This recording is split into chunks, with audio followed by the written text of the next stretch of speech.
It is 7:01 p.m. As chair, I will call this February 24th meeting, the Issaquah Park Board to order.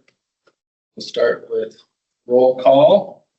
I'd like to start with the screen, but no one's on the screen, which is amazing. So, let's start with the Martha Ginzer.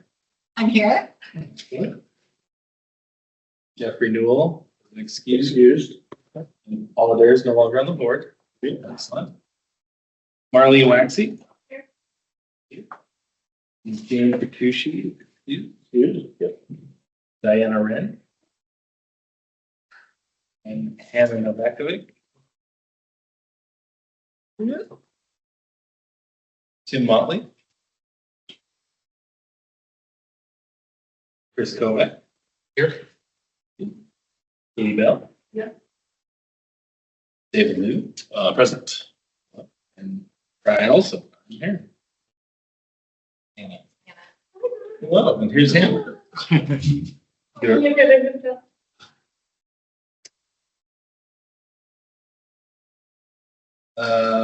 have no voting tonight, correct? We have no Correct. Forum. Has everybody had the chance to review the minutes from the last meeting? Anybody have any corrections or edits? There are no corrections on behalf of the board. The minutes are approved. Public comment. I don't think we have anybody in building. I do know we have some email submittals. We did, and we don't have anyone online either. Yes, 2 written submittals came in. I forwarded one from a neighbor of Timberlake Park. Had some comments about our park rules conversation, mostly pertaining to interest in off-leash dogs, in enforcement of off-leash dogs, as well as campfires, prohibition of campfires. Connie Marsh also provided public comment suggesting some work around special events and also some other comments. So we will, like we've done in the past with the written comments, we'll add those to the minutes for the meeting, for the record. Thanks.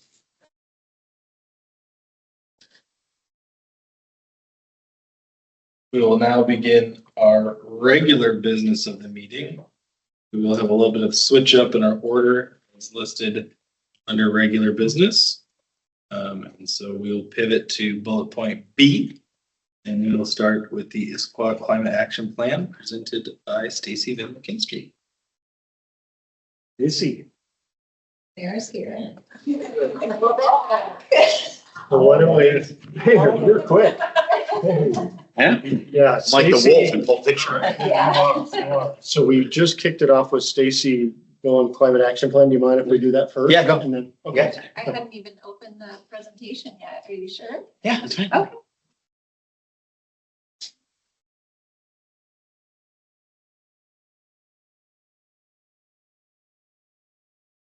Stacy, do it. You're able to share. Yep.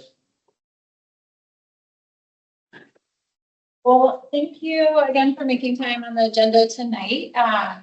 As a reminder, I was back in the fall. I'll summarize a bit what we discussed last fall about the climate action date. But tonight we're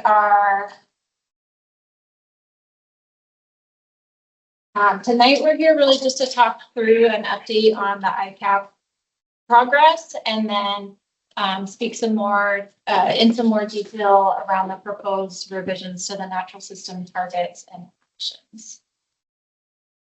Tonight, we're looking for your feedback, particularly on the revised natural systems target, and then on the revised action concepts for inclusion in the climate action plan update.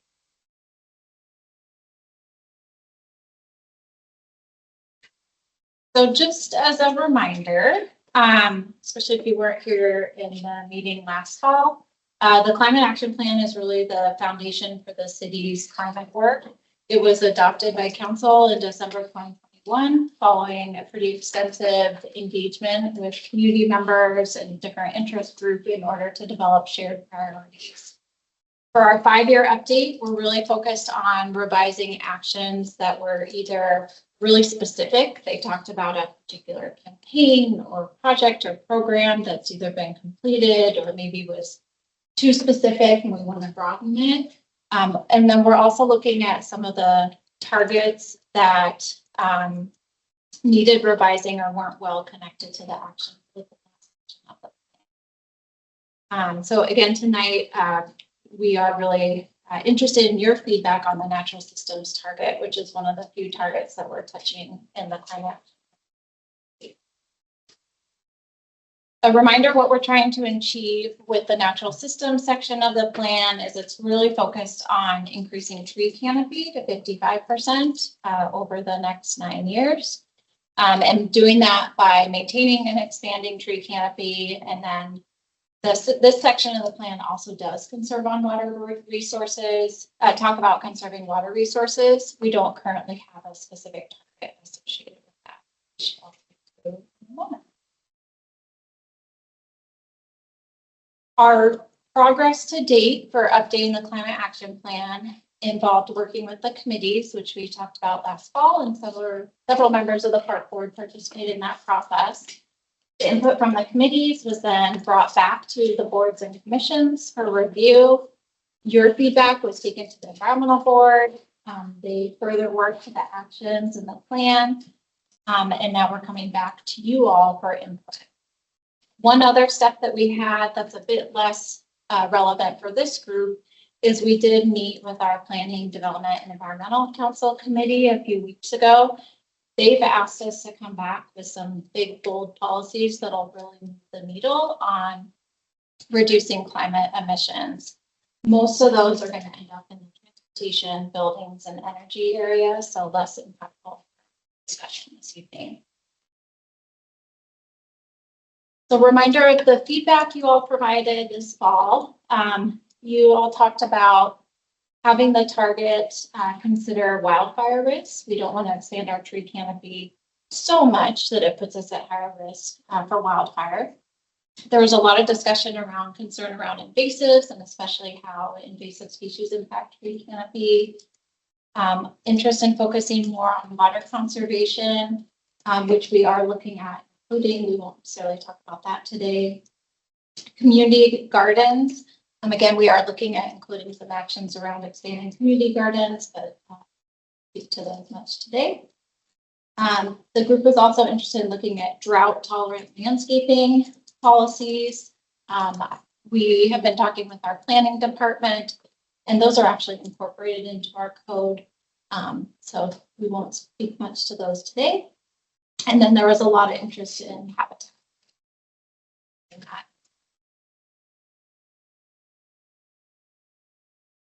Great. So any questions on that background before we jump into proposed revisions and discussion around targets?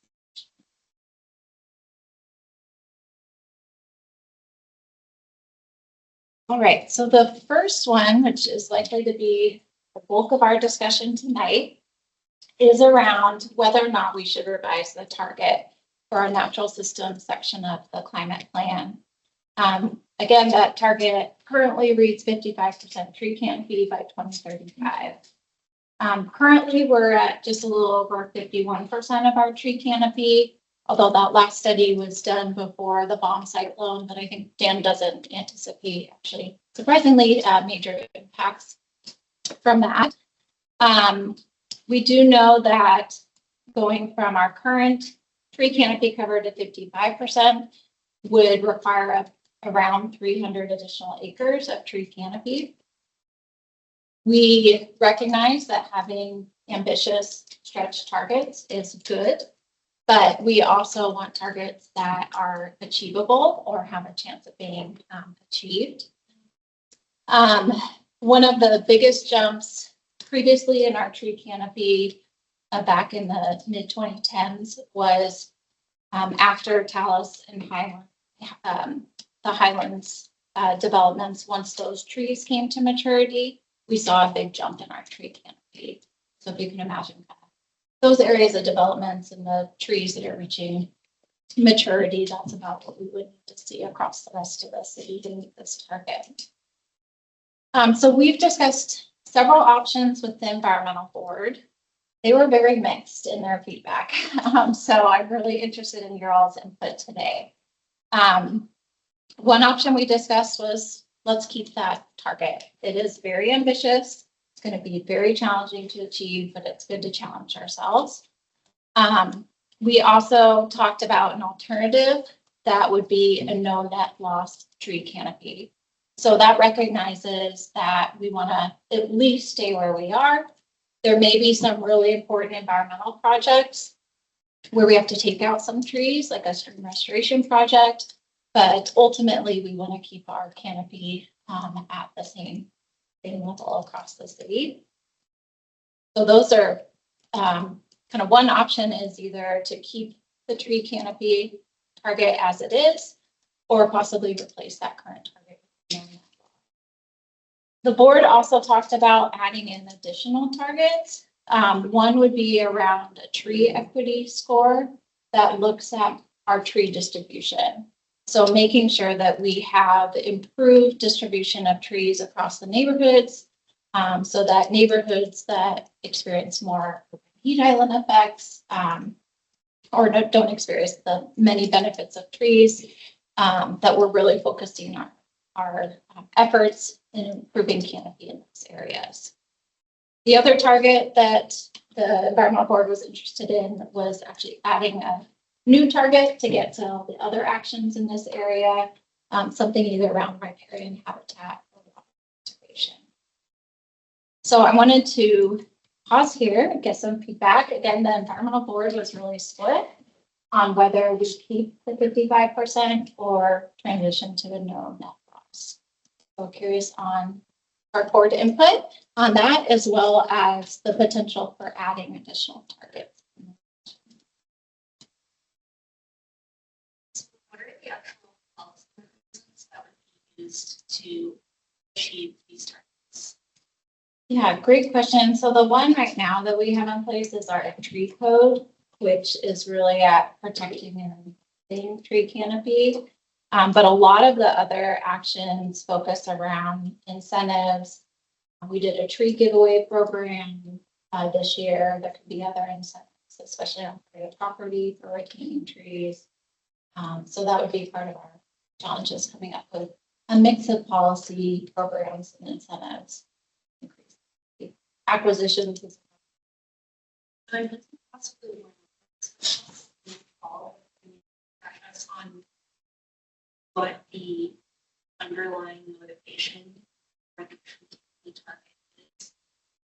Yeah, I think in terms of why we want to increase tree canopy, yeah. So I think part of that just comes from all the benefits that trees provide. Everything from habitat to the cooling, in terms of addressing urban heat island, to the clean air. So originally how that 55% was set, looking back at the content when the plan was developed, is I think because we had seen around a 4% increase back in the early 2010s, there was interest in seeing another 4% increase during the 15 or so year period that the target was set for. Yeah. So it really it was at the time it was set, it was aspirational. Yes, aspirational, not based on any planned projects or acquisitions, as far as Dan and I can tell.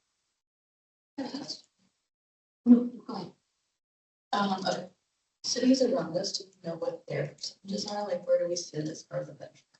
They're lower. I know in the urban forest management plan, others may have some comparison, but we're definitely one of the most well-treated cities in this area, especially across the east side cities. I can't necessarily speak to North Bend, Snoqualmie area. Yeah, it's a great question, Marlene. The most recent tree canopy study that was done, was one of the benchmarks.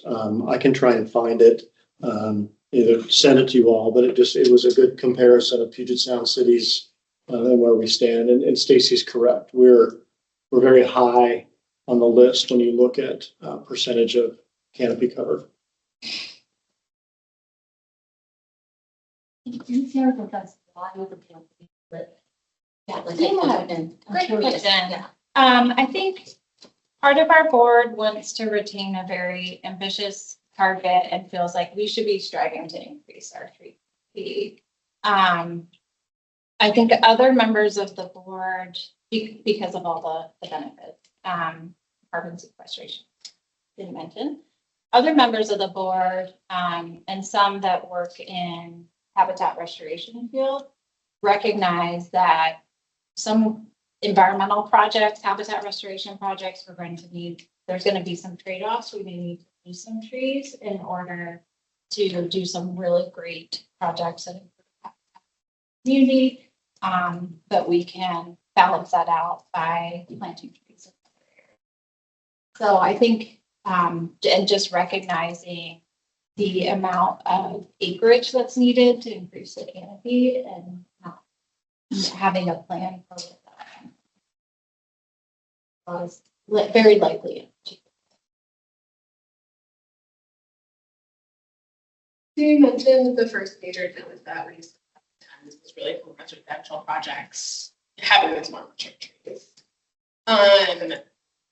So for us to make these next jumps without residential changes, without large residential projects, rooting more mature trees, would the city like parks be able to help increase, right? Is there something we can do in the parks department to entreat or to grow more trees, I guess, to increase canopy?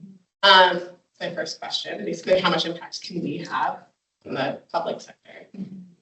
And also from the safety standpoint, right? We talk about tree code. I think after the bomb cyclone, we're all really aware that right, trees can be really damaging to our structures, both public and private. So one of the concerns is if we mess with the code too much to make it really hard to remove trees that are a risk to homes or to public structures. How much of a concern is that? And then on the flip side of that, because we have such great tree coverage, I think landslides and things like that, we have so much critical slope here, right?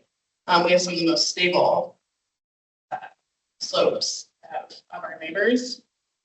So I'd be interested to know about balancing that. Again, that impacts us on a public level, and that's the safety. Yeah. I could Go ahead. Yeah, no, great questions, Hannah, that really, I think, speak to trade-offs, right? And this becomes a really big trade-offs conversation. In terms of the role the public property can play and should play in canopy, not only increasing the canopy, but sustaining the canopy and ensuring the canopy stays healthy. Yes, we are through Green Issaquah and through our urban forest program, through the urban forest plan that came before you all. Tree succession planting, replanting trees is going to be, it's a constant. It's a constant goal. I think until we get into that routine and see the results of that, which is often 10 years later, I think we're expecting when we start looking at percentage change, a lot of what we're doing is sustaining that canopy cover. There might be an increment increase, but it's really more about health of the canopy cover. And you're absolutely right. When you look at our forested slopes, those trees are, and the roots are doing a lot for stabilizing slope and dealing with water. One Doug fir tree, don't know the stat, but it's an amazing amount of water that one Doug fir absorbs. So I think it's more about sustaining than growing. If you were to, again, look at, it might be worth sharing with you all the most recent tree canopy study that was done a couple of years ago. A lot of the potential area is in central Issaquah. It's probably where our biggest tree desert is when you think of, north of Tibbetts Valley Park, a lot of those, storage facilities and the Top Pot Donut and right, a lot of big lots that don't have a lot of trees. So a lot of the potential, Stacy was mentioning 300 acres. It's currently privately owned.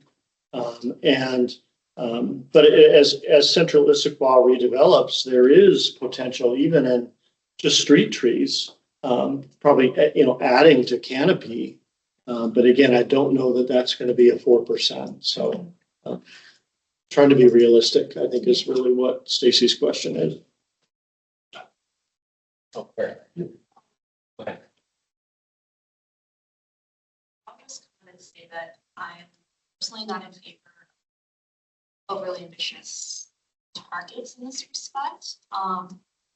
First of all, I don't necessarily think that these are a perfect proxy for environmental health. When you talk about things like wildlife habitat, all that kind of thing, what species things are, whether there's continuous travel corridors for wildlife, or whether it's just, one tree here or there in a development, which doesn't necessarily provide habitats. But then the other thing is we're talking on a hyper-local scale within the bounds of Issaquah. And what I see happening when we kind of zoom out and look at our neighbors is that if it's increasingly difficult to get developments here in Issaquah, developers go to like Maple Valley and they're taking down, just acres and acres of trees. And so from that perspective, we're creating these externalities by maintaining a stricter standard here in Issaquah. I like Diana's thinking. Unintended. She's singing from my playbook over there. Chris, I don't know if anybody has had the time yet, but the question that came up in my mind immediately is, so you said in the 2010s, we saw an increase of 4%, which got us from something to something else. How much of that is just all the trees growing a little bit, and then less the few that some that get taken down or whatever and replanted, but how much of that getting to 55 would be achieved just by natural growth of what we have? It's almost like a project for a summer intern or something to spend a lot of time digitizing some aerial photos and figuring out what actually happens, because you might be able to get close to that without trying too hard, and then the other part becomes more achievable, or something that can actually happen by active actions. Yeah, that's an excellent question. I believe there's another tree canopy study that's going to be done in the next year or so. And that may give us an idea of where we are. And I'll talk to Dan whether that shows mature and immature trees so that we could get an idea. some of what I think I'm hearing in this conversation, Stacy, and some of what certainly Dan and I have talked a lot about is as this goes back to the environmental board, I think quantity isn't the only metric. So, you know, I'd rather have a realistic quantity, but then also a metric that talks about canopy health. So whether it's 51%, but getting healthier is also a really, really important metric. So it's not just about how much, it's how well. I like what we're on to of this equity as well. And so I think to your point on quality, it's like where are their places where we should be focusing our effort and we should that. So I think that's really great. Yeah, that's what I was going to speak to a bit. Much as we, or a bit further, as we know that there's areas around the city that really lack that tree canopy. And so having, at least from public side, focus our efforts in those areas through tree giveaways, park programs, making sure that people have access to those benefits. I think I'd agree with a lot of that. I mean, I don't know enough about this field to provide any real. It's like one of those things is like you're trying to strive from 51 to 55 is the cost to get there like mounts exponentially, where it's like when I look around and as discussed and we saw the survey from last time is how we how we rate compared to our neighbors is we're already, I feel, in a really good spot. And so like the maintenance of that and the continuing to work on that, but maybe not have that lofty goal of like pushing, even though it does have all those additional benefits. I think kind of where my brain kind of falls into is we have this beautiful thing already. Let's curate it and make it better, but not necessarily need to push to make it just a bigger number. Great. Well, I will take this feedback to the environmental board, and then I anticipate the environmental board will provide a recommendation to council. We may show different options there, but we'll definitely provide options to move the target forward. So next, okay, Yeah, all right. yeah. I'm gonna walk through 5 actions to get your feedback. These are follow-up conversations from the fall. And I'll go one at a time just so we can focus in on each one. So the first one, the current action in our plan talks about implementing the park plan. And so what we are proposing is to adjust that action to include the updated name of the park plan and then to add in the urban forest management plan that was not adopted prior to the ICAP. And then the other piece of this action is instead of calling out very specific actions in the park plan or urban forest management plan, to speak generally that the ICAP is focused on the actions in those other plans that help us meet the climate. So a fairly minor revision here, really just to encompass.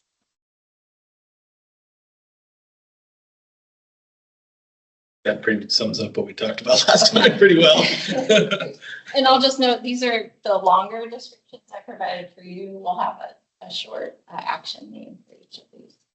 And just a time check, Stacy, Yes. we're gonna try and wrap this up like 5 minutes. Yep. Yep. Yep. Great. Okay. And then the next one, this is focused in on increasing trees in the private area with private landowners. I'll just note here that the language around sequestration was flagged, and so we're providing more general terms for what that actually means, which is absorbing carbon, taking in carbon, just so it's understandable to the public. But this action is really not changing from the current action. The one idea that did come up was to include some language around that distribution and looking at tree equity to align with a new target. Any concerns, questions here?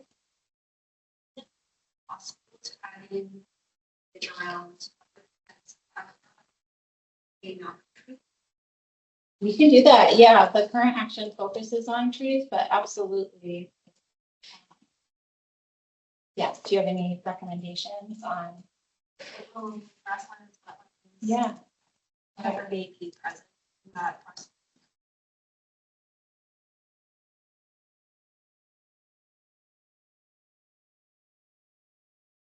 Yeah, I'll talk with Dan.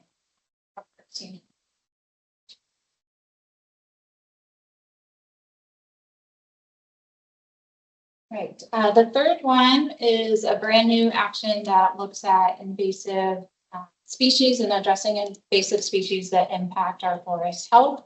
There was a lot of interest in focusing on private property, so that's reflected in this action. Questions, concerns about the language here? And I think all of these that are private property related are volunteer in nature, not mandates. Yeah.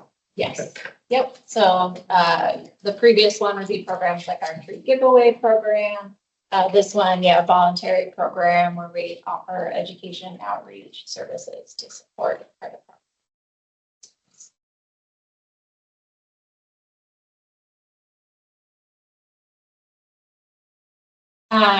The next one is also new. For a little bit of background here, we were considering developing a wildlife and habitat resilience section of our community resilience focus area in the plan. We felt like this action better aligned with the natural systems section, so we're including it there. This is around enhancements for riparian protection, floodplain, looking at strategic acquisitions, and then also supporting the resilience of wildlife. It's a little different than the rest of the climate action plan, but it's being proposed because this was such a big area of focus with the comprehensive plan update. And currently the ICAP nor other city plans really address the topic. So essentially this is around habitat resilience in order to improve the ability to respond to the changes.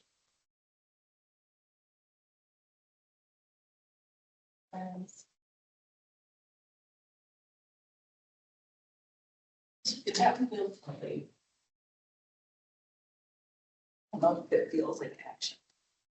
Like supporting, like it's just the other ones are a little stronger. Yeah. So I don't know if you guys have an answer for you, but I think like you guys are looking at that one, like, is there a call to action there? Right. What's the program project? The other ones just seem a little bit more. Fleshed out. Yep. And the nexus between, I mean, protection of wildlife, absolutely important, but what's the nexus with climate?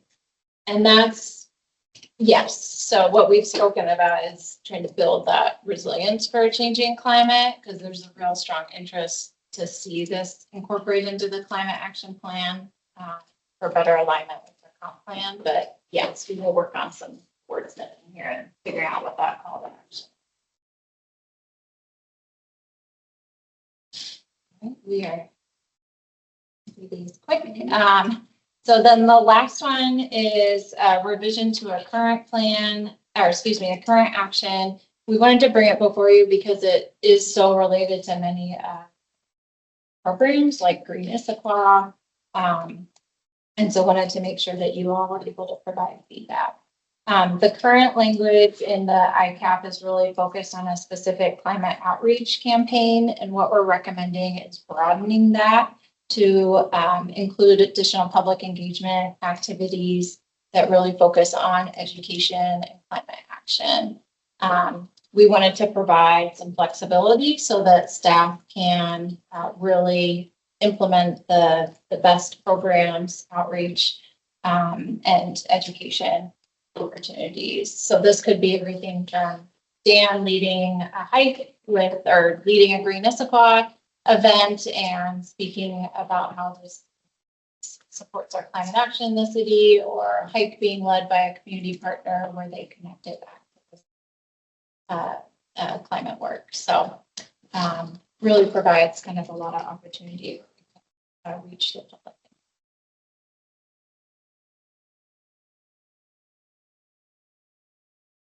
Question, any feedback on this?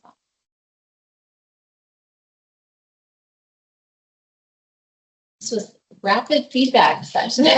So you do have a memo with additional details or with the details on all these actions. So please feel free to reach out to our team or the park team and we can talk through additional feedback. What we will be doing next is bringing this input to the environmental board as we work on further revisions to the climate action plan that will be taken to the PD committee and then eventually be worked through the council process. The last item I was going to mention is that our Pickering Barn solar installation is currently scheduled. This project's been in the works for a very long time. So we're looking at scheduling a ribbon cutting ceremony likely in early April. So we'll extend an invite to the park board to have you all at that event. Completed just before farmers market, and we'll have solar panels and a great demonstration site as we head into farmers market. So Stacey, thanks. Thank you. Really appreciate it. Thanks for the discussion as well around tree canopy. Important one there. Thank you, Mayor. Awesome. Yeah. All right, next item, Mr. Chair. So I have a chance to welcome, introduce Mayor Mullet. I don't know, Mayor, if you want to Well, I would love if Quickly go people, around it. yeah, if people could please. say how long they've been on the park board for, and then how long they've had a connection to Issaquah for, would be great. So, I don't know. Katie, you want to kick off? Yeah, you start. Oh, Nick.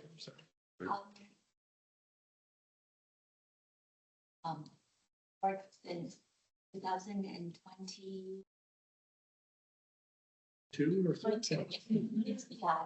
Yeah. Time goes fast, you're having fun. Okay.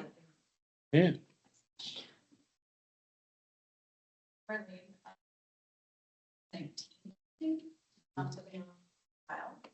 They got here in 2016, so, Okay, where'd you come from? Minnesota. Oh, wow. Twin Cities? Okay.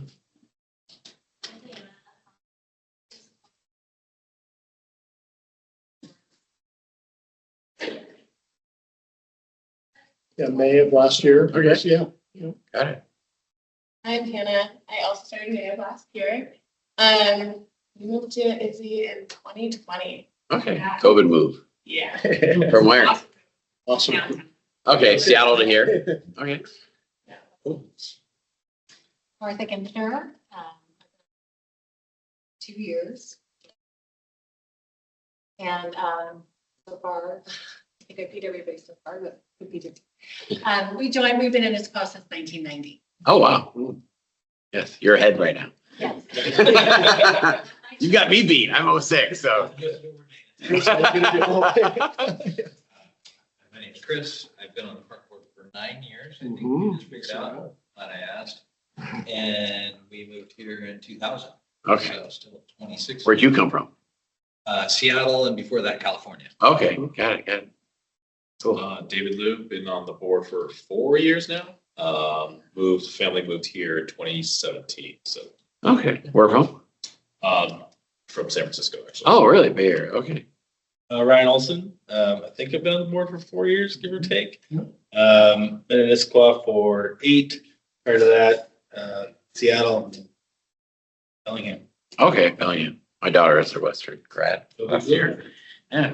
One more, Nick, our youth representative. Nice. Yeah, my name's Nick Olson. I'm senior at Gibson Neck High School. Oh, cool. Yeah, and this is about my second meeting. All right. That's all right. You get that award. Lived here, yeah, my whole life, so. Nice. Not heard. 18 years. Well, I appreciate you guys taking some time. I just wanted to share, I think, I started this role on January 1st, sat down with the finance director the first week. You start looking at your bonds that are outstanding and when they expire, and it kind of jumped out at me that there is a park bond expiring this year. So I think the way I think about these things is if you let it expire and you don't renew it, when you go to renew it the next year, now you're raising people's taxes. So I think there's an argument to be made to say you have to actually make sure you ask for the bond renewal before it expires. So it expires this year. So that means November of this year will be our last chance to ask Issaquah voters, do they want to renew this park bond? And to be honest, like to put things in perspective, the King County Parks Levy, if you add up what Issaquah people pay, it's roughly $4.5 million. This park bond is a year. This park bond is $670,000 a year. So it's a drop in the bucket. If you look at a property tax bill, you're not talking about big numbers that are really noticeable to people. And so then I think the proposal was, well, let's go ask people to renew the parks bond. And then I worked with our finance director in our bond department. And that would free up roughly $9 or $10 million we can make in park investments right now. And then we then did this long kind of finance dive of, you know, as people pay park mitigation payments for new projects, everything else, we started adding up what that money came to, and we got $2.5 or $3 million. And so now we're kind of like, oh, there's like $12 or $13 million of investments we can make. I think going into this current summer, most communities are struggling financially. So a lot of the grants that are out there, you need a match. And so I think we could be in a very advantageous place this upcoming summer to go after a lot of matches if we decide to move forward on kind of doing this park bond renewal. And at the same time, I think I look at the cost of these projects going forward, they're not getting any cheaper. And I think our community is expensive, I'll be honest. Like the average home here is a 7-figure number. I think the way people feel like they're getting value for being in Issaquah is to have a very robust parks, trails, and open space network. I mean, this is literally probably one of the most beautiful places in the entire world. I think people live here because they enjoy the outdoors. So I think everything we do to invest in making it easier for people to enjoy the outdoors is an advantage, I think, for Issaquah residents. And so I'm also open to not only doing the park bond renewal, not only, figuring out the best way to spend the impact fee money we've been collecting, going after grants, but then if there's missing money, I'm also open to doing just a councilmatic kind of debt issue to figure out, as we get better numbers. And so I think we have a list of projects based on stuff you guys have come up with. So this was basically, I think, projects we went through a list that you guys have kind of itemized. I think one of those projects was, and we're going to pass this out. Why don't we just pass it out? Yes. And I think this is, it's the start of the discussion, but we also, there's a clock ticking because if we want to renew our park bond, we can't just, in my opinion, you can't just ask voters to pay taxes without telling them what they're going to get in return. And so I think our challenge is we want to have a voter guide statement in November that kind of spells out, hey, these are the things you might get, or this is what we hope to get if we actually move forward with this. And so I think does everyone have the list now? Okay, so the first one you guys I'm assuming are probably familiar with, Yak House at Confluence Park. I think Issaquah obviously has a shortage of meeting space. Kind of sitting there, it's not going to ever fix itself. So I think the thought is, we got that when I was in the council. So I was on the council 09 to 13. That's when we acquired the Confluence Park, property. And when we got it way back then, the idea was we're going to refurbish this thing, and now it's sat for the last 15 years. So that's one of them. I think the Ramos Trailhead paving, I think that access to Tiger Mountain, because it's literally right off the freeway, is extremely popular. And it's also, like when I was in the state senate, I don't know if people ever hike at High Point off exit 20, but I don't remember what that road used to be like that thing was just moon craters. And so unless you had a 4-wheel drive car, like if you try to go with that thing in a Prius, like you were going to screw up your transmission. We paved that, and it made a huge difference in giving people access who didn't have 4-wheel drive vehicles to enjoy that trailhead. I think we have the similar challenge with this, right there off Sunset. It's a bad parking lot. It sucks. And plus there's kind of a shortage of bathroom facilities. So I think the thought is pave it, put in a bathroom, and you really kind of substantially change, I think, how people can utilize that access onto Tiger Mountain, which I think would be a huge win for the community. I think you guys have acquired some really good properties, between Bursma and Kalkari. And I think the thought is the easier you make it to access trail networks of those properties, it's a giant win for the community. And so I think that's where the thought for those projects comes from. I think you'll start to see a theme here because we're having geographic diversity, but also park use diversity, because now you're kind of shifting from some of the open space, public meetings, trail access to the next one. Really goes back to the work you guys have been doing for the shared use agreement with the Issaquah School District. I think I will say campaigning last year, I think what people really hate is when governments create unnecessary silos, and it's like you have the city of Issaquah, and then you have the Issaquah School District. Issaquah School District is very territorial over all their stuff. And so I think our big goal is how do we break down kind of that false barrier? Because at the end of the day, it's all Issaquah taxpayer money. And it'd be nice if everyone was kind of being more open with their facilities to help each other out. And I think we have a chance to do a couple pilot projects in that space. I think the two ones that really jump out is turfing Issaquah Valley Elementary, because that, grassy field is a swamp. At recess, it sucks for kids. And so, but that is also, if you did turf it, that would be great field space. We don't have to buy anything, right? We're not making a land acquisition. We're just taking land that's publicly owned, just not by us. And yeah, benefits kids at recess. We get it in the evenings, we get it weekends, we get it all summer. And I think there's a win for the community. You also have a similar sand lot at Grand Ridge Elementary behind that, which is right next to kind of our whole Central Park ecosystem. once again, that's where all my kids went. I mean, that's a crappy in the winter. I mean, that thing is just not a usable, it's not a fun place for kids to go out at recess. So I think if you were able to turf that one as well, especially with proximity to Central Park and all those other things, once again, you're opening up cool opportunities. And I think it's really sending a message to the school district. It's time for us to do as much cooperation as possible across all our facilities, not just park facilities. We want to use the auditorium of the high school for more community events as well. Beyond that, you see some other ideas. I think Memorial Field is a really interesting one. I mean, that is also, and some of these have PFAS challenges, right? And I think you could kill two birds with one stone of, where the technology is there, where you could turf a field without tires. We're talking cork methods now, so it's much better for the environment. At the same time, you kind of create this barrier where the PFAS is basically being pushed down beneath. And I mean, this is the forever chemical that just unfortunately is present in Issaquah because of the way we cleaned all our fire equipment back in the day. And but there is a chance with Memorial Field where I think you could turf it and solve the PFAS issues at the same time.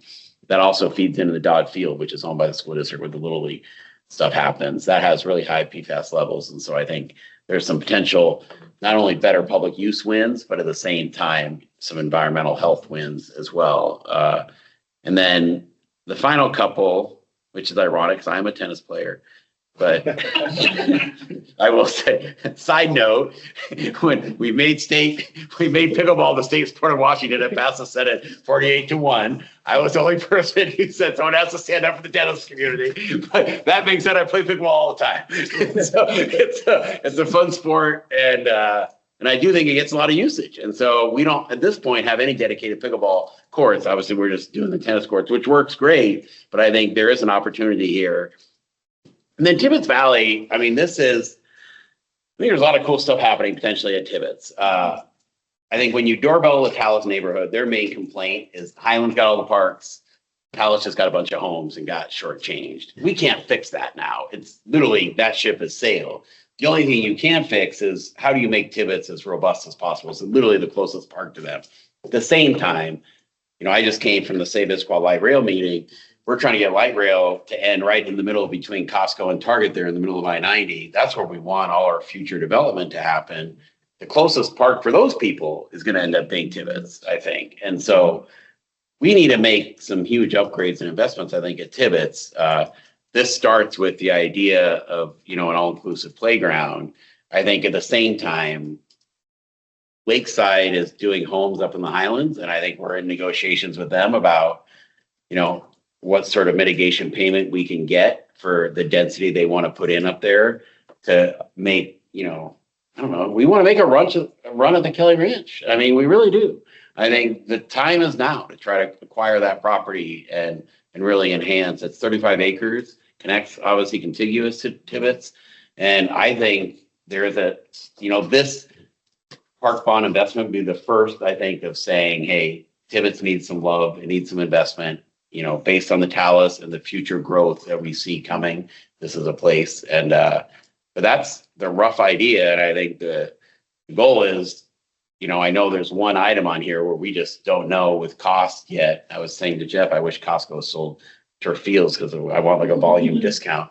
But but that's the premise. So you guys are seeing it first. And I think the thought is to start this process. And I think that this isn't like we're open to ideas. I mean, we're just throwing out something that we think is spread geographically throughout Issaquah, but at the same time also has people who want athletic fields, people who want playgrounds, people who want pickleball, people who want trail access.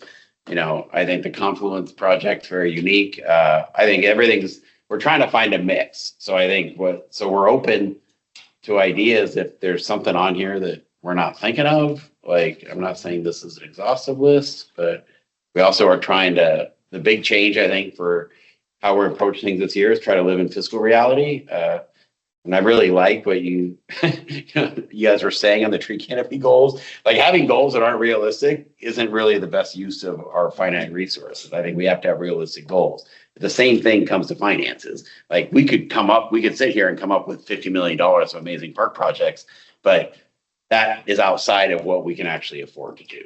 And so I think you're seeing kind of in this range of what we think we can do between the park bond renewal, our current impact fee dollars, and what I think we can actually support just through a councilmatic debt issue.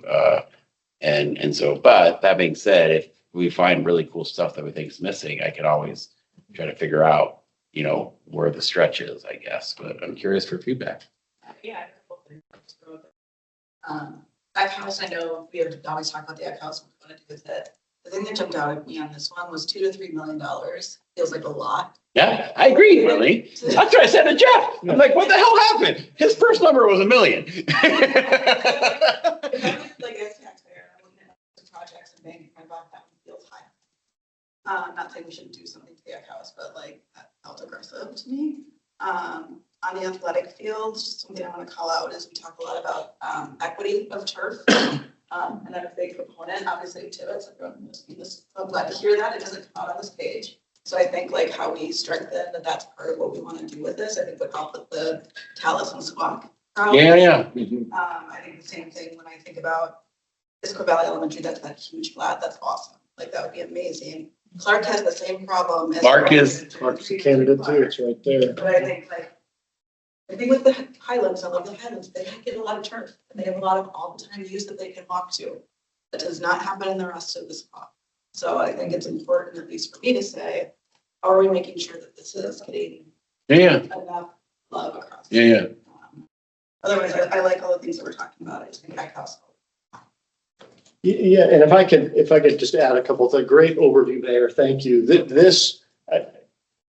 These are familiar projects, and that as for the last 7 weeks, as we've been sort of exploring this and thinking, boy, this is a really strategic moment to ask Issaquah voters and figure out how to leverage a bond renewal with some of these other revenues. What can we get done? And realizing, I think as the mayor said,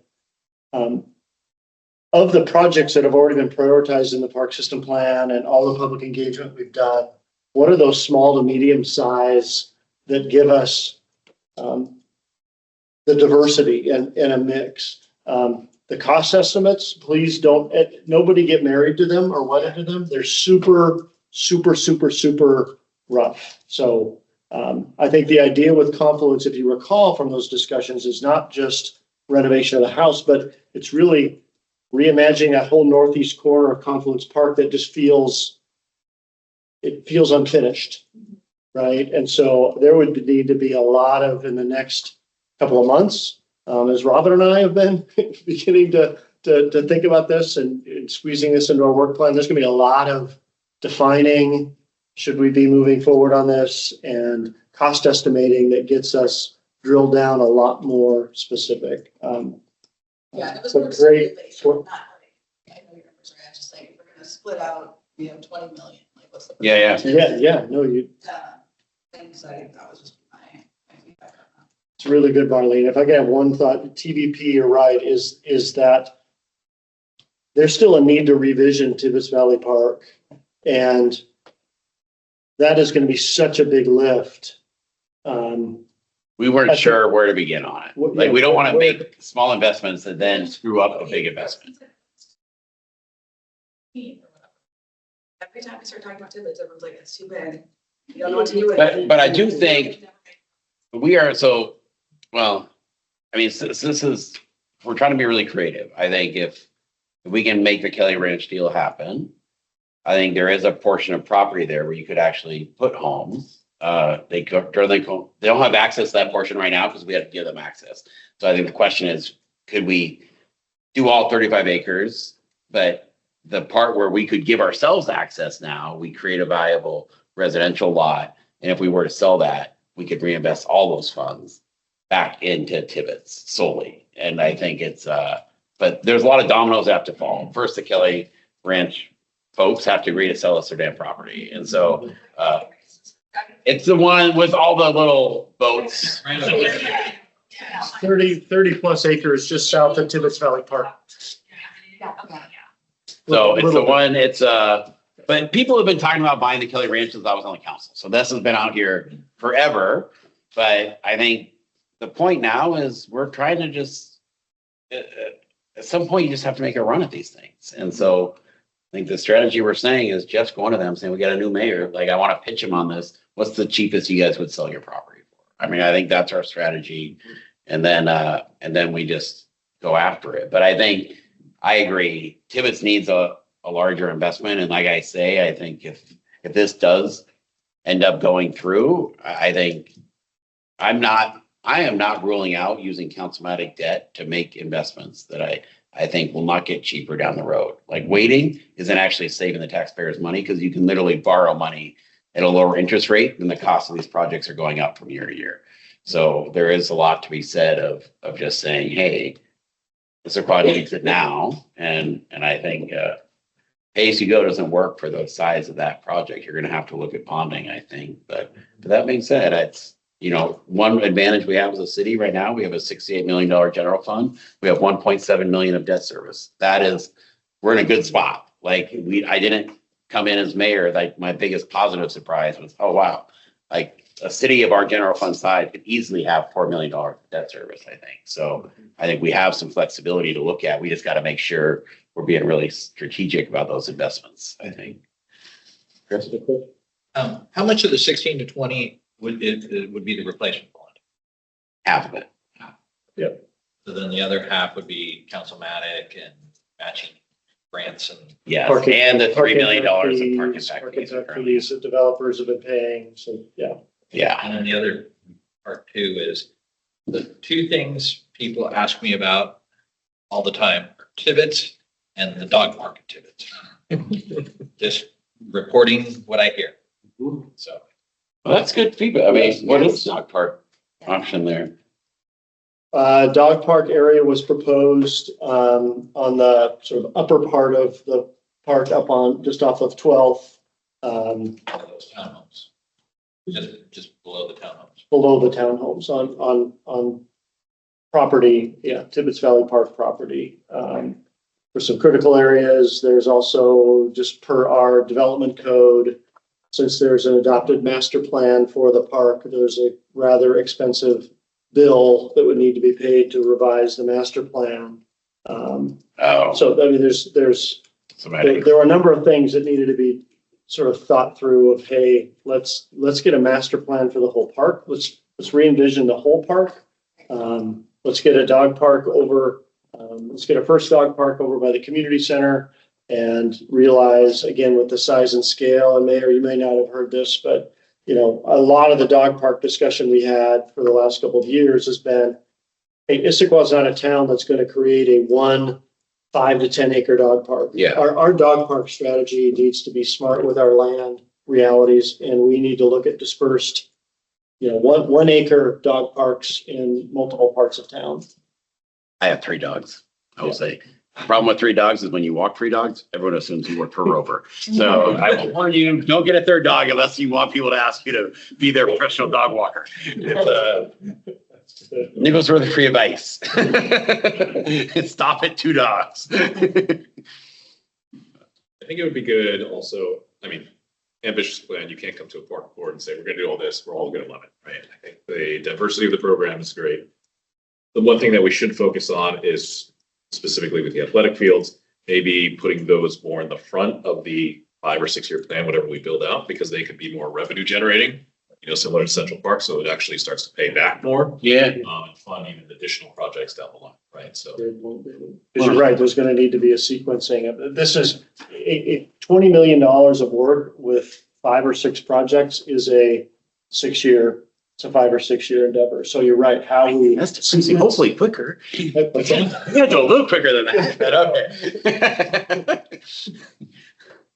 But yeah, that's a good, yeah. Well, and I will say that it's, my takeaway from my Senate time is sometimes you kind of list the projects and then you sequence because sometimes if you put the sequence on the voter guide statement, sometimes then everyone just complains about the sequence and the thing they want is at the tail end of it. So sometimes the trick is you just kind of say, here's what we're going to do if you support this. And then we have to then prioritize on the back end, because I agree with what you're saying, though. What you're saying makes a lot of sense. I have a question. So is there a way you can still move forward without acquiring the Kelly property. Yes, So like. yes, 100%. With Tibbetts Valley Park? Yes, 100%. Yes. That would be like the dream scenario. And so I think we're gonna make a run at it. I think either they're gonna come back to us with a number that is basically telling us to pound sand, or they're gonna come back with a number that actually, maybe we just buy it and this whole thing's finally, we spike the football and just declare success. I don't know. We're gonna find out though, one way or the other. I think we just gotta force the question with them and see how it goes. But if they're open to it, if it's a reasonable response from them in this first quarter, like, we're gonna make a run at it. I promise. We find really creative ways to purchase property. I mean, right now, the plan for the Lakeside development is to buy 400 TDR units. If they buy 400 TDR units, that money will go somewhere else that has nothing to do with Issaquah, and they'll write a big giant check, for $5 to $10 million. We won't really see much of it at all. So our proposal is we're gonna redo that agreement, just have them make a park mitigation payment directly to us that we could use to acquire open space, and that would qualify, like, is kind of our back of the napkin thinking of how we would go about it. So first step is figuring out if they're interested from the Kelly Ranch side, but I think our plan is to redo the Lakeside development agreement, to try to just have them basically, instead of having to buy TDRs to get the housing units they want on that parcel, they would just make a payment to us that we could then reinvest in the community.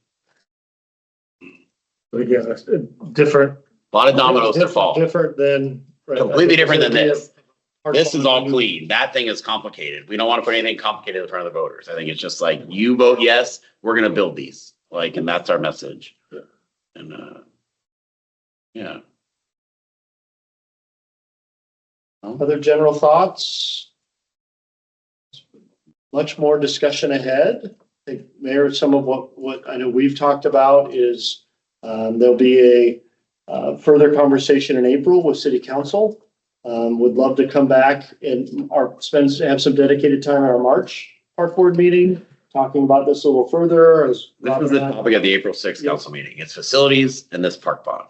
So, and facilities is a whole different animal. We got to figure out how to redo the police station and move the people that are currently in the police station that aren't police officers, i.e. me, somewhere else in the city.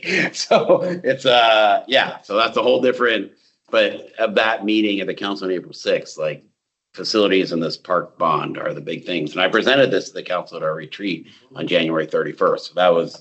So the council sort of got, hey, I think we got to renew this park bond. And if we're going to renew it, we better come up with a list of things that Issaquah voters are going to get if they vote yes. And that's what our goal is, to come up with a good list for that. Yeah, so prior to that April 6th meeting, it will be our March 23rd meeting. We'd love to keep furthering this conversation. Again, Robin and I will keep doing some work. And Marlene, keep getting to lower the numbers. Like, the lower the numbers are on this, the better. So I like the way you're thinking. Bring your coupons.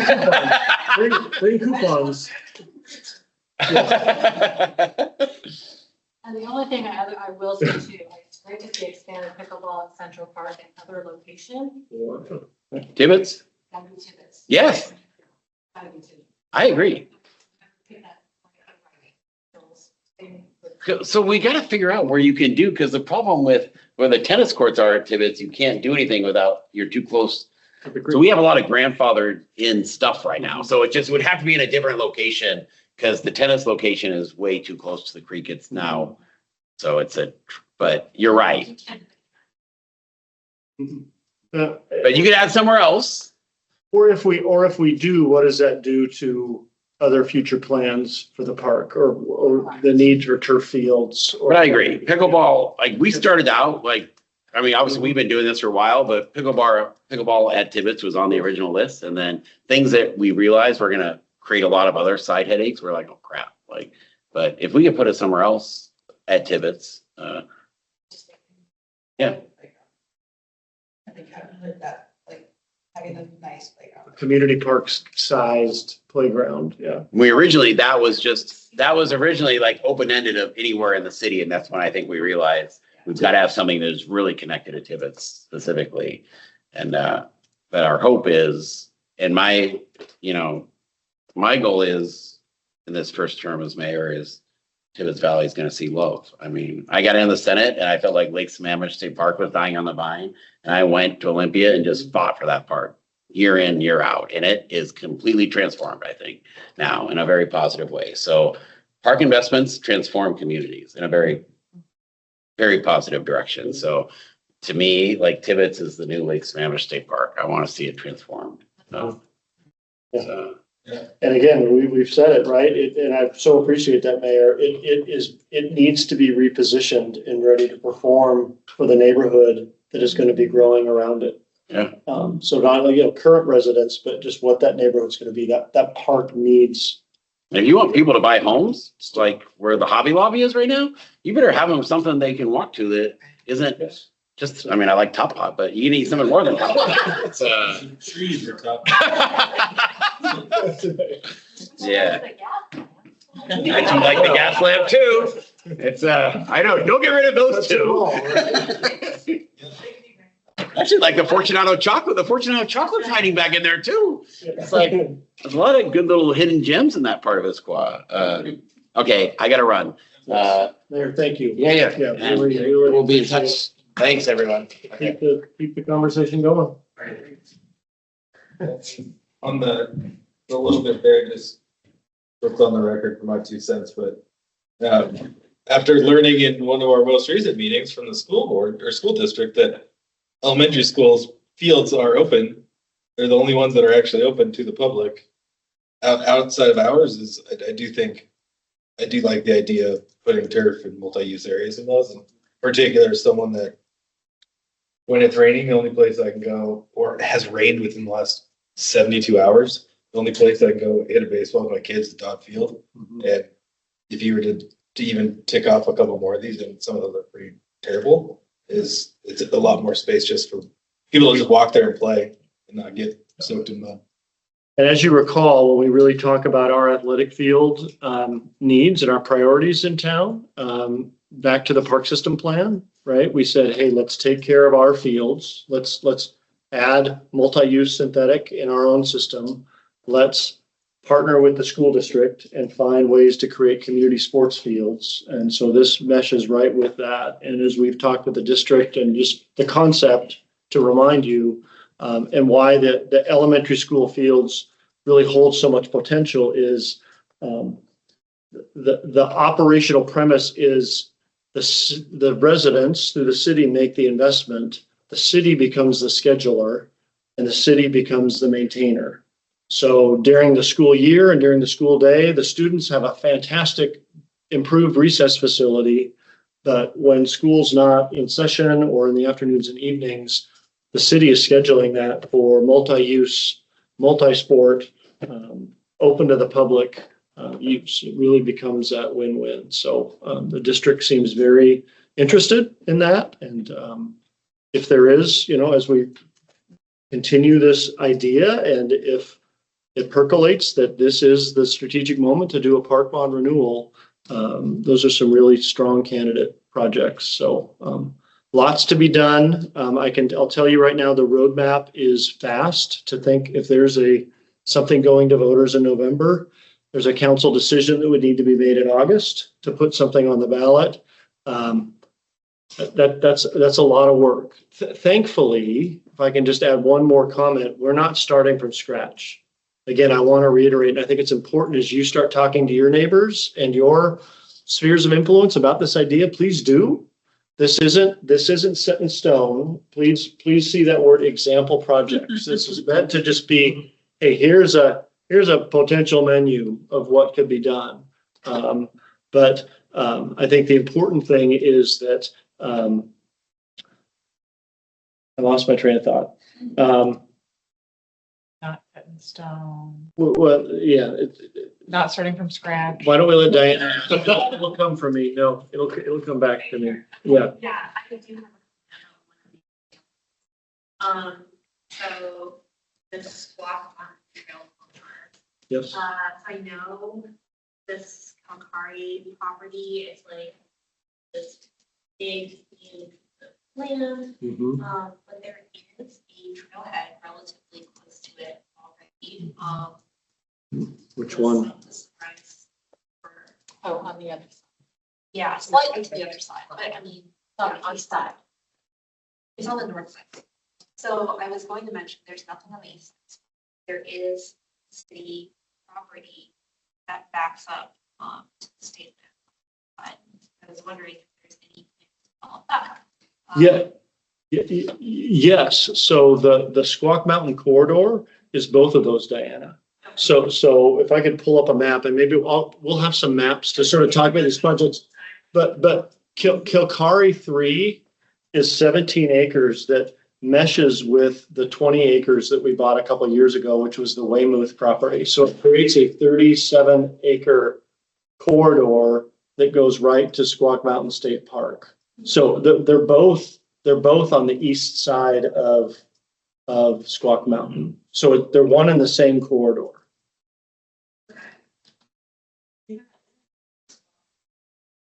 Squawk Valley Park? No, Squawk Valley Park is across Issaquah Creek. So this wouldn't involve Squawk Valley Park. This is off of Sunrise. This is Mine Hill Trail. That's what I mean.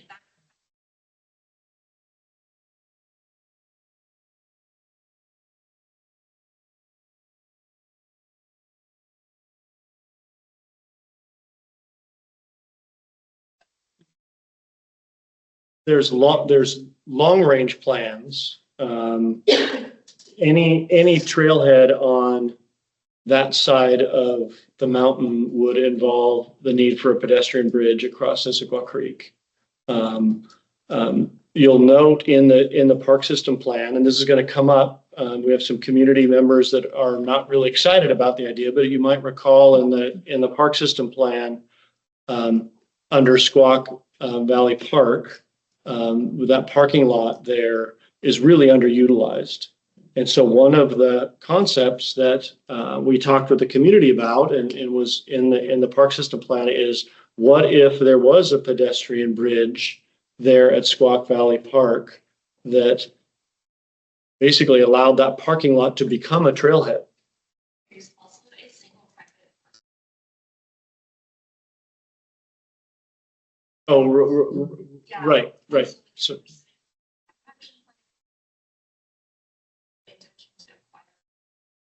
Along the creek.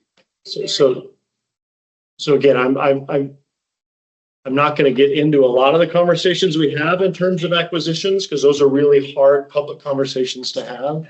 But yes, aware of all of that, and that's certainly part of the strategy. I think as we look at what might be a candidate for a small to medium-sized project that would fit in a diverse park bond renewal, that has a trailhead on the east side of Squawk has so much more community work that needs to be done. It's not ready. It's not fully baked. Whereas the Kilkari Weymouth parcels are begging to be a new trail corridor. And just like Bergsma is. So the other idea is Cougar Mountain, right? We purchased Bergsma, but actually let's develop the trails. Let's let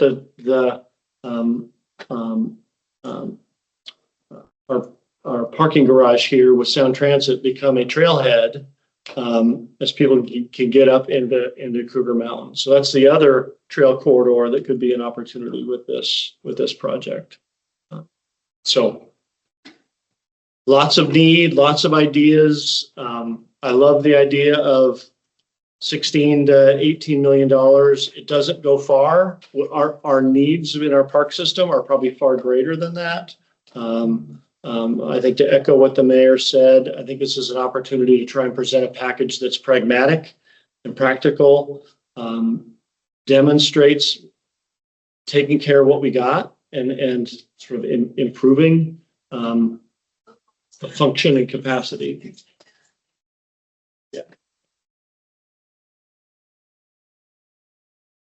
So Thank you for everyone's great comments. discussion. Yeah. Yes, absolutely. Robust discussions tonight. With that. Move on. Is that? Yeah. We're good. We're good. We'll move on to our bullet point C here, park rules and regulations. presented by Dale Mark. You saved the best for last. Yeah. The most exciting on the list, rules and regs. Yeah. Jeff, do you want to say a few words before I jump in? Yeah, no, thank you, Dale. So I had the chance, I know at our last meeting, I think I mentioned that the following night, I was presenting to the City Council Services, Safety and Parks Committee, kicking off this discussion and saying, hey, we're going to come back. Thank you, Dale Marco Crimp, who's with the Executive Administration Office. The City Administration Office is going to be helping us in this work, which is really, really exciting. I would introduce this by saying City Council was very encouraged and appreciated hearing that we're ready to take this on. And what this is park rules are really, really important. And having a more thorough, all-inclusive list of park rules within the city code is a really, really good, important management practice because it helps us as the stewards and the managers of those parks to make sure those parks are welcoming and they're safe. And those that are using the park understand what you can and can't do within the parks. One of the public comments you'll see, I want to touch on that. This endeavor, this work we're doing is really focused on park rules.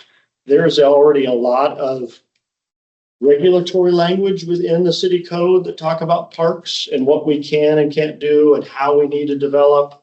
The development code speaks at length in terms of what we can or can't do as we develop or do capital projects within our park system. We're not trying to update that. We're really, the scope of this work is we have a very small sample of park rules that are in our city code that were put in 1985 and a couple more put in the 90s. They're very deficient. There's a lot of current practices and current things, the use of drones, e-bikes and e-scooters. There's so many new uses within our park system that our city code is silent about right now. And we think it's time to change that. So Dale, thank you. Hooray. Yeah, excited to be here with you all tonight. So my name's been thrown around a few times now. Dale Markey Crimp. I work in the mayor's office on all sorts of things. It kind of depends on the month. I'm currently finishing up a stint over managing our municipal fleet, which is not, it was mentioned this morning. It's the first time my father has been truly proud of work that I've done. The idea that I was there supporting the mechanics with all of our vehicles. Rules and regulations and city code is a place where I'm much more comfortable. So I'm excited to be with you all tonight to talk a bit about this project. And the purpose of our next 30 minutes is twofold. One is to get your feedback on the overarching plan, which is to update and consolidate park rules and regulations from all the little places they are in our current municipal code into a single chapter. And then also to gather your initial thoughts on key rules or topic areas. This will be the first of multiple visits to this board about this project. So if you leave at the end of this evening being like, gosh, I forgot. I wish I had said we need to make sure we've got drones at the top of the list, to use an example. We will have more opportunities for that. I recognize the hour of the day. And so maybe some of those topics and opinions might come back at an earlier hour for each of you. 3 questions tonight. These are long and wordy, and I'm going to shorten them a little bit. Do you agree with the general direction? So do you agree with the idea that we should consolidate and update and clarify park rules in a single chapter? Second question is, what topic areas do you think are going to be the most high interest? And where do you already maybe have some emerging policy perspectives? And then the last is, as we endeavor on broader public engagement, do you have any opinions at this stage in the game about how we might pursue broader community input on these park rules and regulations? We're going to start with this first question, which is, do you agree with the general direction we're proposing, which is to consolidate, update, and clarify park rules in a single chapter? I'm already seeing nods, but I will briefly give you a little bit from the staff report, and then I'll pause to get thoughts. So a little bit of background on this. And Jeff actually went through much of this, so I'll kind of skim quickly. Right now, our park rules, the ones that exist, are sprinkled throughout a number of different chapters in the Issaquah Municipal Code, which means that if you're a user of our park system and you want to know a rule, it's hard to find the answer to, can you do this or not do this? How can I apply for a permit to use a park for a special event? That information doesn't live in one single place. It lives dotted throughout. Hasn't been updated in a long time. In some cases before I was born. Whenever something is older than me, I wonder if it maybe needs to be updated. And we're also, as you saw in the materials, there are places where our park rules are just not complete. Not only are they not complete for some of the current and emerging uses we're seeing in our parks, trails, and open space, but may not even be complete by stuff that is already happening in those spaces. I just touched on the next one. And then also the current way that our park rules and regulations are written make it really difficult to address and enforce any sort of issues in parks. Who are the enforcers, and what process by which can they determine what needs to be enforced and how?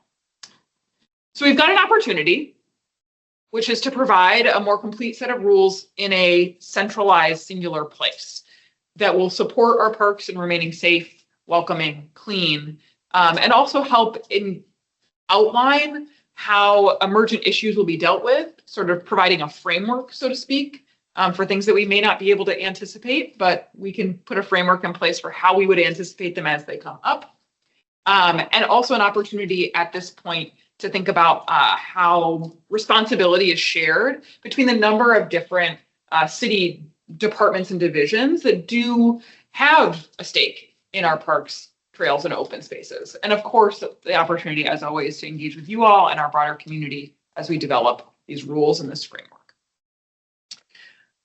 I shared as part of the staff materials for this evening, one of the attachments was the newly adopted City of Redmond chapter on parks. Also hot off the press, I would say probably in like maybe a month, the City of Kirkland will also have a new consolidated, updated rules and regulations chapter in their code.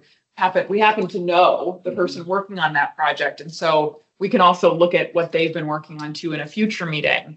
But you'll notice they've just done this work. And so it's really nice to have a neighbor that's recently gone through a similar process, because we're able to learn about, how might you have gone about updating this, and what might we want to take from that process that we would find valuable for ourselves. So trademarking in the public sector. Absolutely not. There's a lot of borrowing and a lot of stealing, especially when it comes to code.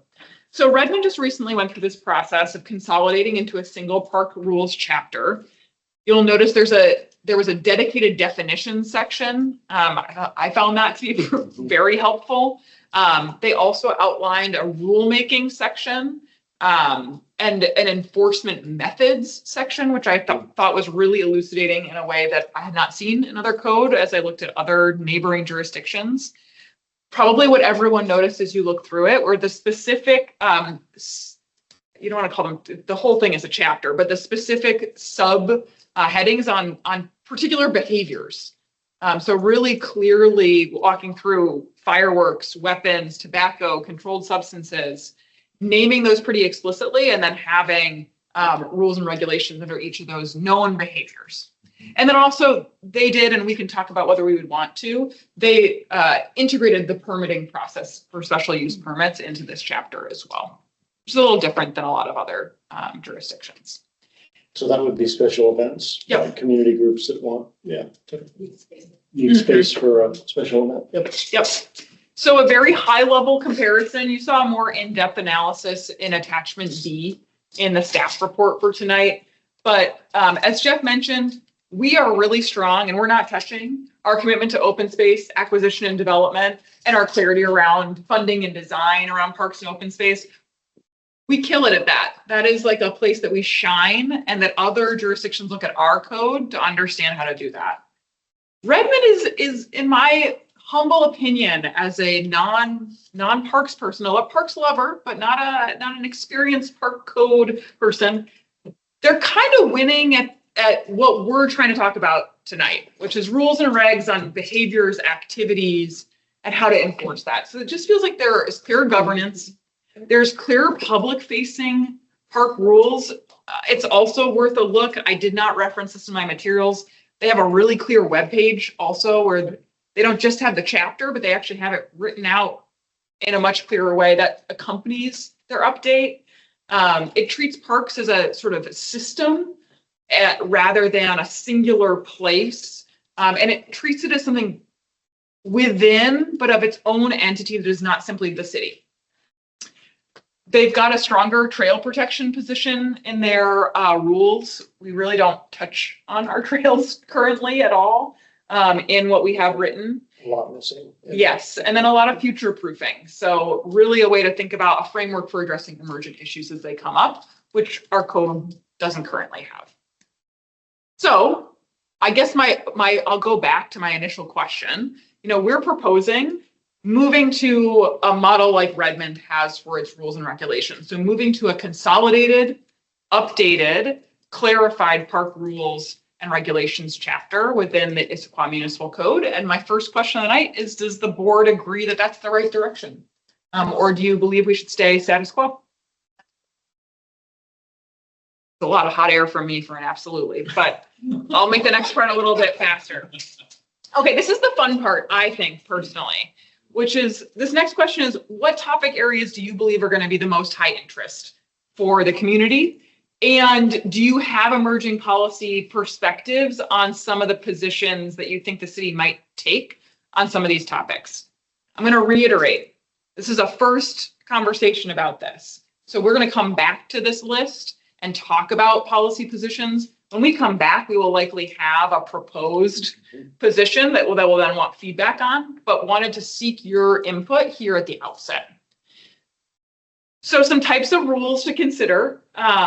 I've got, I think, 2 slides on this, and so I'll walk through these and I'll kind of say, okay, these are some of the things that we're already thinking we definitely want in here. My initial question is, which of these do you think are going to be of the most contentious interest to the community, and or do you already have some opinions about the policy position on any of these topics here? And then we'll go to the second slide.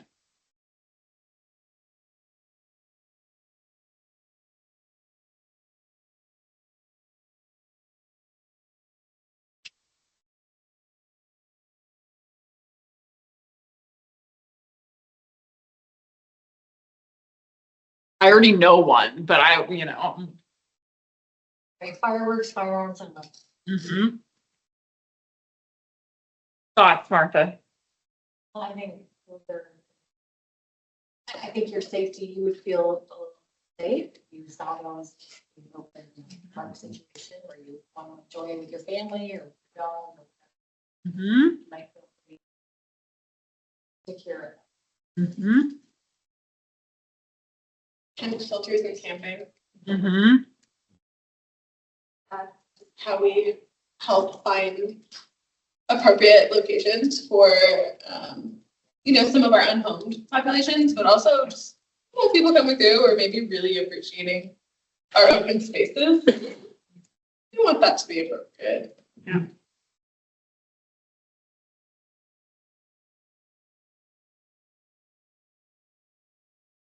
As you all think about trail use, and I think as you see this work developing, trail use also includes, could include speed. And how do we understand there's such a diversity of use on our trails? Do we consider identifying a speed limit? Because often some of the biggest conflicts on trails is conflicts of speed. So that will be a conversation that I think we'll want to dive into in earnest and really think through the pros and cons of certain approaches. I think the animals and pets. Yep. It's going to be huge, and really, it's bigger thing is where demand is outstripping available resources.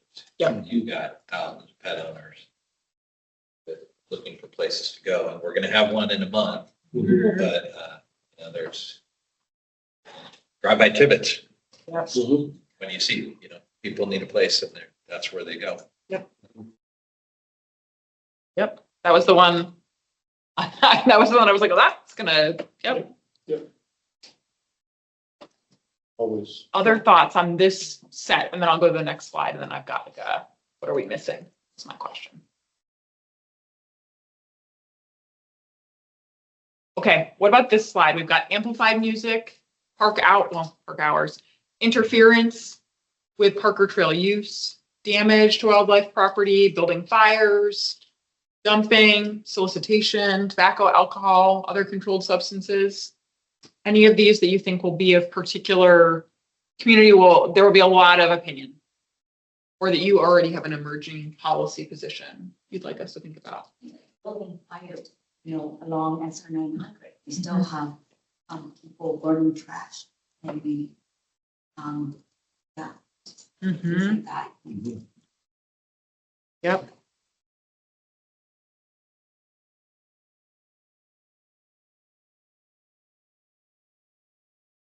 In an emerging conversation that we're going to have, so now a lot of our neighboring cities have become tobacco-free parks. We haven't had that conversation yet as a community, but this will be the opportunity for us to consider that. Do we want to join our many neighboring cities and have a tobacco-free park position?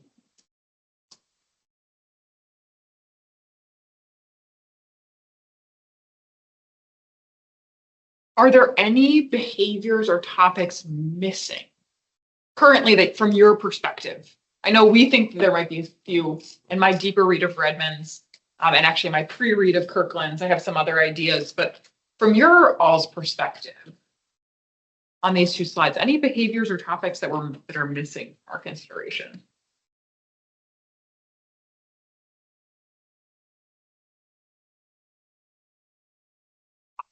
Absolutely.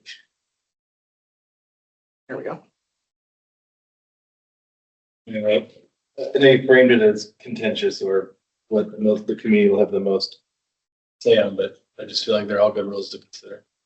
Both pages. Like, Yeah. So what? They're all good Yeah. things to consider, so.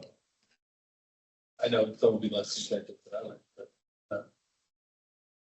The only one is animals and pets. Maybe I'm just like, Tibbetts Park is basically a dog park. Yeah.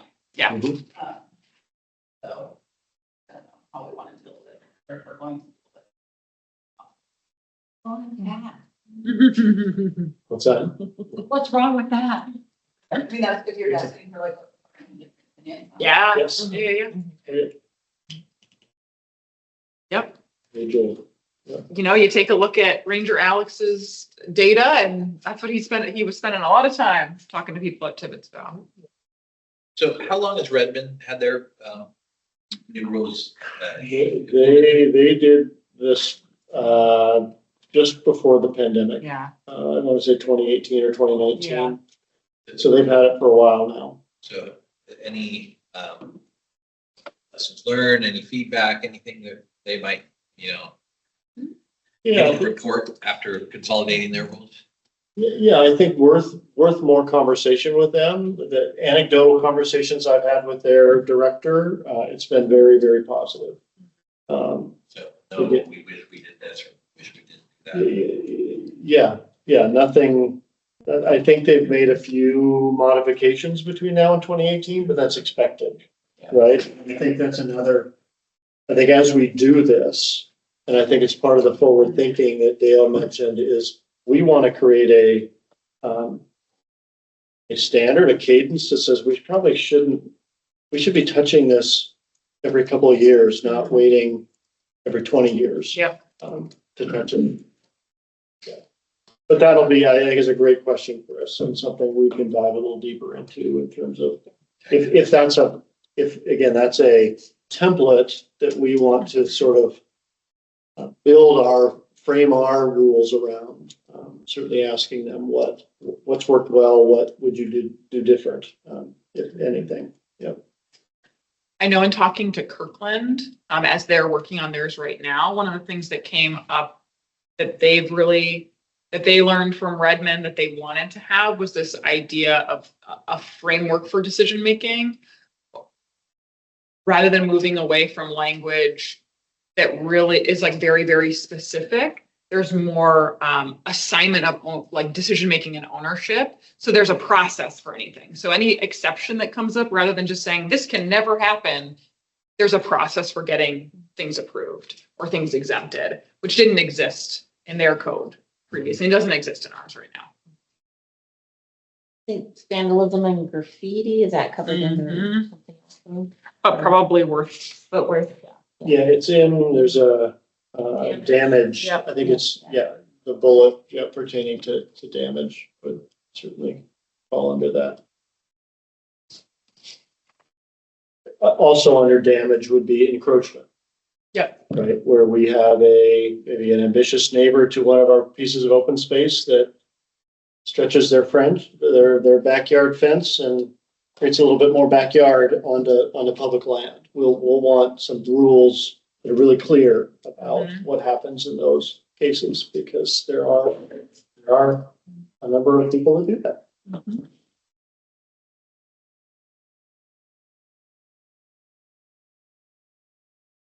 Again, trying to be the best steward we can, the best manager of your all public land, right? The 40,000 people who own all of this public land. We want rules and regulations that are clear,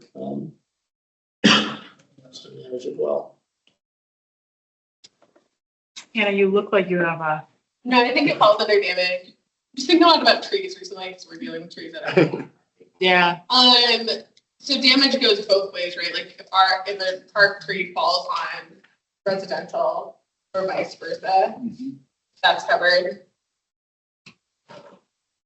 Yeah, not necessarily in park rules, but it's covered in terms of risk and other areas of the city code. Okay. Yeah, and we've had a lot of practice in that the last couple of years with bomb cyclone and other cases where trees fall multiple ways, right? They fall from our public property onto private property. They fall from private property onto our public property, etc. Yeah, I really think about this as different from that, in that it's like who are the actors? The people are the actors here. Okay. Of these rules and regulations. Yeah. Okay. I got it. Not Mother Nature. Yeah. Got it. Acts of God. Yeah, she supersedes this chapter of our code, unfortunately. Okay. You're not gonna make rules for her. Yeah. She's certainly one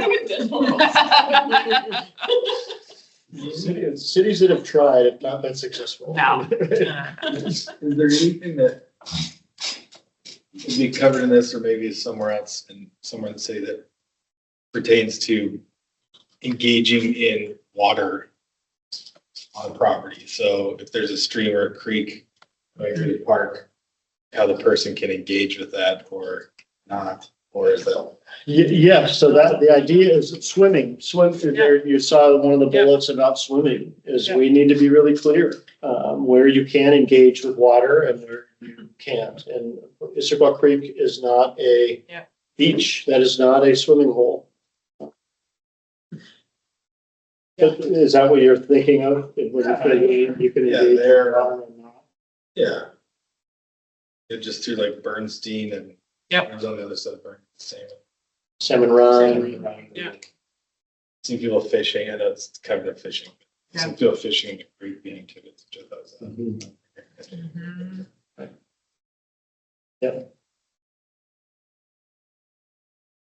Okay, if you go to bed tonight and your head lays down on your pillow and you think of something, email me. The last thing I want to broach the topic of, but again, you'll notice on my bullet point in the presentation, very limited thoughts so far. What, if any, thoughts do you have about our overarching approach to broader input outside of the board? We know that we want to have a survey. We want to have it accessible at all of our key park, trail, recreation locations via QR code. this is happening.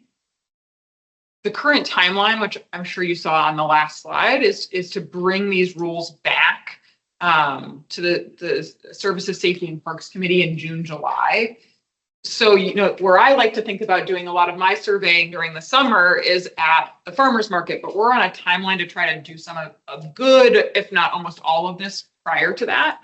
And so wanted to solicit thoughts or ideas about additional ways to engage in public outreach around this code update process, or thoughts specifically on how we might,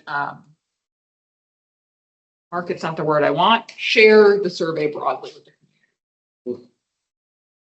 Well, we have an HOA meeting week from today, and I think I know we invited the mayor to our HOA meeting.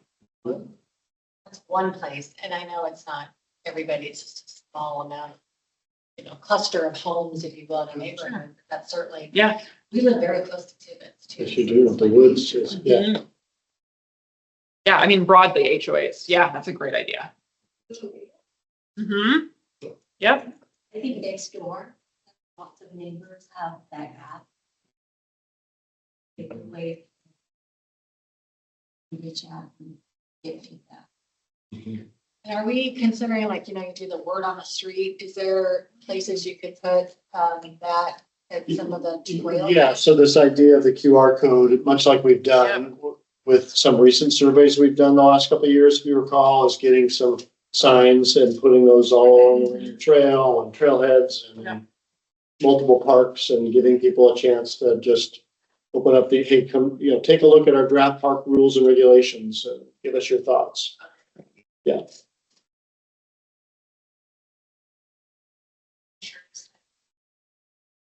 Yes. Yeah. Yeah. I'm just busy. I say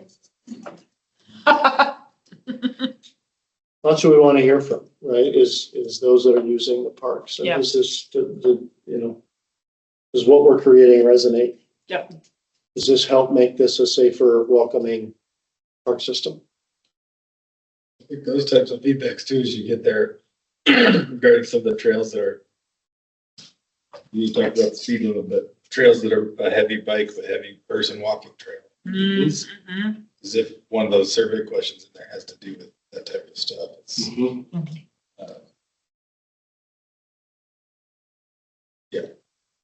Yeah.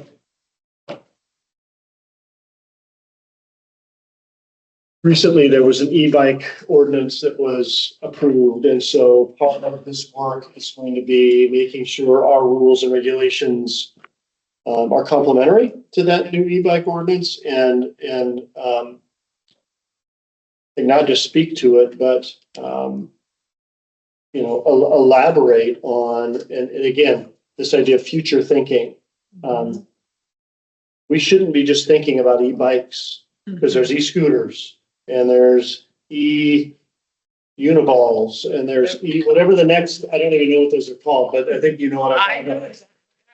There will be another 5 years, 2 years from now, a year from now, there'll be the next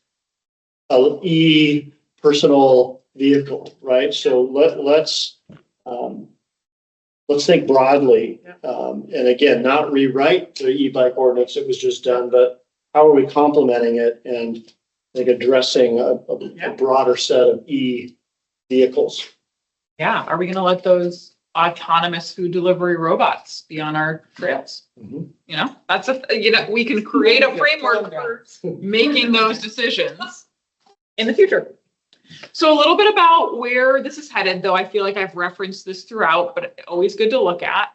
I'll be back. Jeff will be back. Jeff is here all the time, but I'll be back. The goal. They're stuck with me. Yeah, they're stuck with you.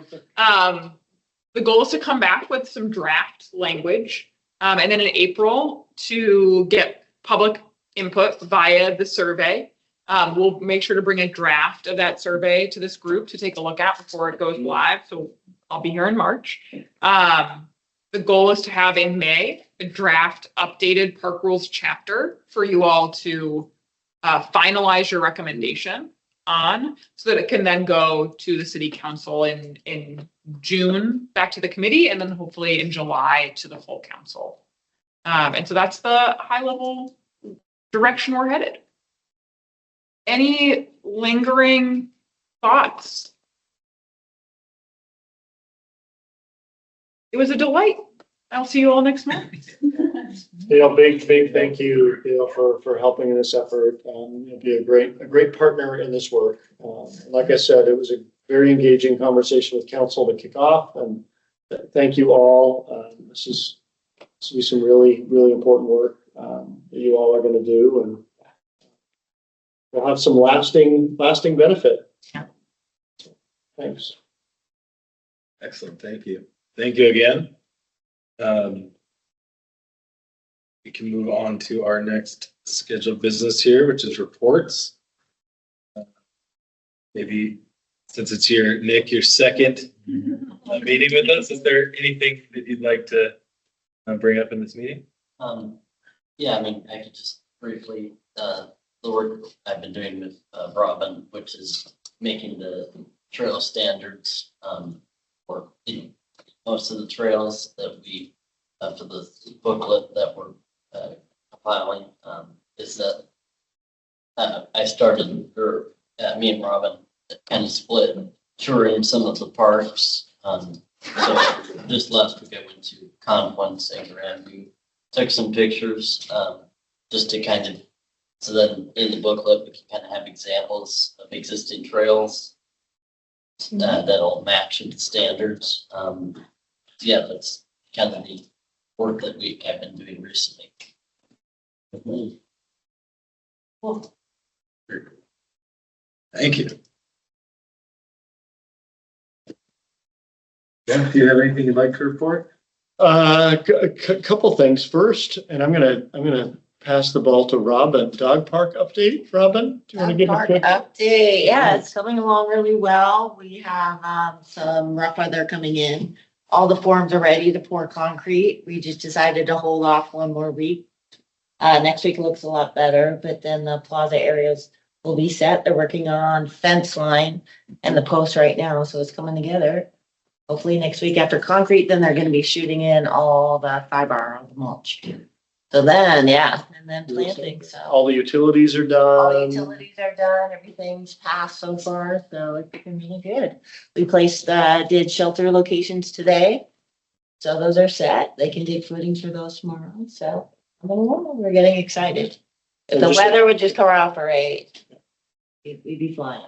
So. Dan, I know you visited multiple times, as that's a regular route, but if you're down on the Rainier Trail, please walk by and take a look. It's really starting to take shape, and I think some of the feedback we're hearing is, wow, it's a bigger off-leash area than I think people could sort of visually think. So a lot of excitement, Robin. Great work. Yes. And I have one other update. Thanks, Ryan. Our department operations specialist position. I've had a fantastic interview process, a really impressive pool of candidates. A couple weeks ago, thanks again, Stacy. A couple weeks ago, made an offer. That offer was accepted. Laura Haas will be starting next Monday, March the 2nd. Really excited. So for our March meeting, Laura will be here to meet all of you and start to get an idea of what Park Board's all about. So be extra nice. No, just kidding. You guys are great. Laura comes from the University of Washington in the School of Public Health, supported the Dean's Office, did a lot of oversight of marketing and communications that came out. So it brings just a great, I think, set of skills, a real excitement to get into local government. And so I'm really excited. Thank you. Chairperson's report. I do not have much to add. I know there's some good bare root plant potting events coming up. If you're interested in those, check out the Issaquah website. But if you want to help follow up some plants into some pots, so we can grow them into further canopy, to increase our canopy. Check those out. Otherwise, as we come into spring, I just encourage everybody to get out and start enjoying more of the open spaces and trails more. As the days get longer, it's been excellent to see. So enjoyed. Do you have anything? Is there any other business anyone would like to flag? No? Okay. So one more item, Ryan. Again, on your agenda each month, we have the sort of working document of the park board work plan. I think as we bring back this park bond renewal idea and have further conversation about that, Robin and I are also sort of looking at our work plan. And boy, if that really, really important effort is added to our work plan, you know, what needs to give or what needs to adjust a little bit to make sure that work is really being given the time and attention that it needs. So we'll have a little bit more understanding as we come to the March meeting for all of you. But again, thank you for just your initial conversations with the mayor. As you can tell, the mayor's really excited. So look forward to furthering that conversation with all of you. And please, I said it before, between now and the March meeting, you are free to talk to your neighbors, talk to your groups, your Little League groups, or your whatever recreation groups that you're part of, your trail groups, etc. Because I think it's going to be really important to get a pulse of the community. Is this a renewal that the community would be interested in?